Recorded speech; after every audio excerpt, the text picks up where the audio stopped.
Magandang hapon ho sa inyong lahat. Alam niyo, I do not know if you still believe in me.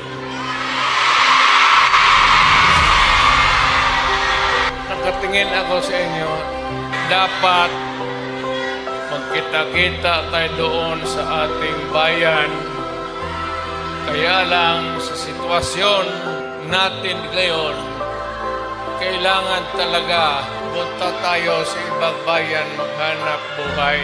Pero sa akin, the fact that malayo kayo sa pamilya ninyo, dama ko yung lungkot at alam ko yan kasi ganoon rin ako noon. Kaya OFW, magkikinig ako, OFW, mabuhay kayong lahat.